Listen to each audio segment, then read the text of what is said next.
अस्सलाम वालेकुम दोस्तों की हाल चाल तो दिल पे होता एनिमल टीवी। मैं तो वीर मोहम्मद लतीफ़।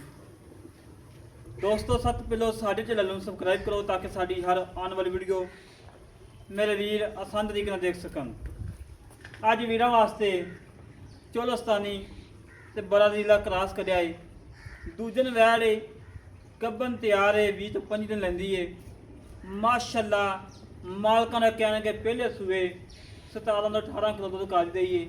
ਪਹਿਲੇ ਸੂਏ ਜਿਹੜੀ ਵੱਛੀ ਹੈਗੀ ਏ ਮਾਸ਼ਾਅੱਲਾ ਡੱਬਾ ਰੰਗ ਵੱਛੀ ਦਾ ਬੜਾ ਪਿਆਰਾ ਤੇ ਬੜਾ ਖੂਬਸੂਰਤ ਏ। ਮੇਰੇ ਵੀਰਾਂ ਵੈੜ ਚੈੱਕ ਕਰਨੀ ਏ ਅੱਲਾ ਦੇ ਹੁਕਮ ਨਾਲ। ਪ੍ਰਿੰਟ मेरे ਵੀਰਾਂ चेक करना है। चोलस्तानी ते बराज़ीला क्रास है। कद चंगा, लंबाई चंगी, चौड़ाई चंगी। दूजा सूआ सुना है। रोक रोक का थान लगा है, कला कला लगा है और माशाल्लाह मक्खी जिन्ना रंग है, लाल लाल चिटा। और मेरे वीरां ने गां का पुट्ठा चेक करना है जिमें मझां पुट्ठा का। और लंबाइयां चेक करनी है, चौड़ाई चेक करनी है और आडे क्वालिटी चेक करना है। आ जो पिछे वध रहे हैं अल्लाह के सारे कटेगी। पेट कसवा है, कांड पतली है, अगे थोड़ी जी हैगी बन, बाकी मेरे वीर तसली कर लेनी है। और जिसम के उत्ते मक्खी के डंग का निशान नहीं है। इतना प्यारा जिसम है, इतना लाजवाब है, इतना खूबसूरत है। रेट है बाखड़ियाँ मझां वाले, बाखड़ियाँ गावां वाले, कोई 4 लाख नहीं, कोई 5 नहीं। अल्लाह के हुक्म रेट वो ने जोड़े लैने ने। बाकी मेरे वीरां तसलियां कर लेनियां ने। तसलियां कराना साड़ा काम है, जन्म देखना मेरे वीरां का काम है। 4 इंची सिंह ने और माशाल्लाह वेल बड़ी है, कद बड़ा है, लंबाइयां बड़ियां ने, वध बड़े ने माशाल्लाह। मालकां का कहना है कि मझां वखूं वाना फुट फुट बाहर निकले ना जो तैयार होंदी है। और चारे खो रही हैं जिमें माशाल्लाह बाहर टुरन फिरन वाली छेड़ वाली गां होंदी है। और माशाल्लाह थान चेक करना है, रोक रोक का तो लाजवाब लगा, तो बड़ा प्यारा बड़ा खूबसूरत लगा है। और मेरे वीरां ने तसलियां करनियां ने। तसलियां कराना साड़ा काम है, जन्म देखना मेरे वीरां का काम है।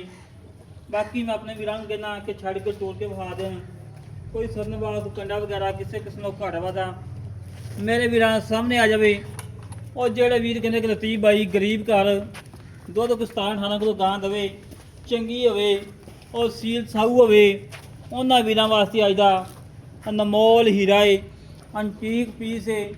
माशा टुरन फिरन बिल्कुल 16 ने, कोई सरनवा नहीं, कोई कंडा नहीं, सोने बोला टोर माशाल्लाह। लंबाइयां चौड़ाइयां नस्ल जात मेरे वीरां सामने आ। इस वैड़ ने 18 तो 20 किलो नहीं देना तो देना किन्ने फिर माशाल्लाह जी। थाना की गारंटी होएगी, पिछे की गारंटी होएगी, दंदा की गारंटी होएगी, चुंगन की गारंटी होएगी मालकां की। बाकी जी नस्ल दसी अल्लाह के नस्ल ना होवे तां भी आन जान खर्चा करा देवांगे। माशाल्लाह टुरन फिरन नवाबी है, कोई सरनवा नहीं, कोई कंडा नहीं, सोने वाला टोर नवाबी टुरन फिरन माशाल्लाह। तसलियां करो मेरे वीर, तसलियां कराना साड़ा काम है, जन्म देखना मेरे वीरां का काम है माशाल्लाह। और इस गां दे कोलों ब्राह्मण बच्चे लवो, बलाटना बच्चियां लवो, अल्लाह के हुक्म देगी। और बाकी नाल में गल्लां करने मालकां नाल की हिसाब किताब की डिटेल। अस्सलाम वालेकुम जनाब। वालेकुम सलाम जी। भाजी की हाल जी? अल्लाह का शुक्र भाई लतीफ, तुसी सुनाओ कैसे तबीयत सुनाओ? अल्लाह की बड़ी रहमत है भाजी। अच्छा भाजी जी वैड़ विखाई है घर दी कमोल घर दी भाजी घर दी अपनी वैड़ दूजा वारा सुना है। अच्छा जी। पहली वो बच्ची खड़ी है, पहले से बच्ची के डब्बी की दूजी वो डब्बी नाल जेडी खड़ी है भाजी। डब्बी बच्ची खड़ी माशाल्लाह से तो कौन हां जी चलो चंगा की करता है, चंगा जी लगा है जी। एलगी भी चंगा जी कहेगा सुनो ना तो ही करोगे नहीं एलगी क्रास है ब्राह्मण खाया है। ठीक होगा तो हम देखो अगर अल्लाह दे काम है जी जेड़ा बच्चा दे दे मालक ਨੂੰ पता है काम ठीक हो गया कोई नुक्से आ साफ सुथरी थाना दी दंदां दी खुरां दी पिछे दी अच्छा हर शय दी गारंटी होएगी। हर चीज की गारंटी है। गारंटी होएगी। दुध का की रिकॉर्ड है? दुध पिछले बार तो भाई 16-17 किलो दी रही है इंशाल्लाह अगे ना मंदी है गां दुध ज्यादा देगी। ज्यादा देगी बात। ਮੁੱਲ ਉਹ ਕਰਨਾ ਜਿਹੜਾ ਪਤਾ ਨਾ ਪੱਕਾ ਜਿਹਾ ਮੁੱਲ ਕਰੀ ਮੁੱਲ ਮਾਰ ਭਾਜੀ ਮਕਾਮੀ ਮੁੱਲ ਤਾਂ ਅਸੀਂ ਜ਼ਿਆਦਾ ਕਰਦੇ ਹੈਗੇ ਇਹਦਾ। ਅੱਛਾ ਜੀ ਇਹਦਾ ਫਾਈਨਲ ਜਿਹਾ ਮੁੱਲ ਹੋਏਗਾ 3 ਲੱਖ ਤੇ 85,000 ਰੁਪਏ ਭਾਜੀ। 3 ਲੱਖ 85,000 ਰੁਪਏ। ਨਹੀਂ ਯਾਰ ਪੱਕਾ ਅਜੇ ਕੋ ਕੱਚਾ ਕੀਤਾ ਭਾਈ ਦੀ ਗਿਆ। ਕਿਉਂਕਿ ਗਾਂ ਬੜੀ ਦੇਰ ਬਾਅਦ ਆਈ ਮੈਂ ਮੇਰੇ ਵੀਰੇ ਨੇ ਕਿਹਾ ਕਿ ਯਾਰ ਤੂੰ ਅੱਜ ਬਾਕਰੀਆਂ ਦਾ ਮੁੱਲ ਕੀਤਾ ਭਾਈ ਦੀ ਨਹੀਂ ਤੁਹਾਨੂੰ ਪੱਕਾ ਕਰ ਦੇ 80 ਦੀ ਦੇ ਦਿਓ ਭਾਈ ਦੀ ਕਿਸੇ ਭਰਾ ਨੂੰ ਚੰਗੀ ਲੱਗੇ।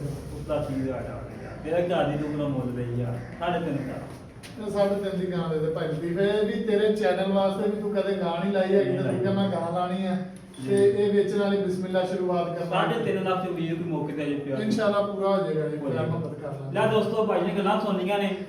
ਜਿਹੜੇ ਵੀਰ ਨੂੰ ਵੈਟ ਪਸੰਦ ਆਵੇ ਸਾਡੇ ਨਾਲ ਰਾਬਤਾ ਦੇ 207 056 6152 ਇਹ ਕਾਲ ਨੰਬਰ ਹੈ WhatsApp ਨੰਬਰ ਈਮੇਲ ਨੰਬਰ ਹੈ। ਇਸ ਤਰੀਕੇ ਨਾਲ ਵੀਰ ਦੇ ਵਿਚਾਰ ਸੁਣ ਲਾਂਗੇ ਕਿਸੇ ਨੂੰ ਪਾਕਿਸਤਾਨ ਅੱਲਾ ਦੀ ਰਬਾ।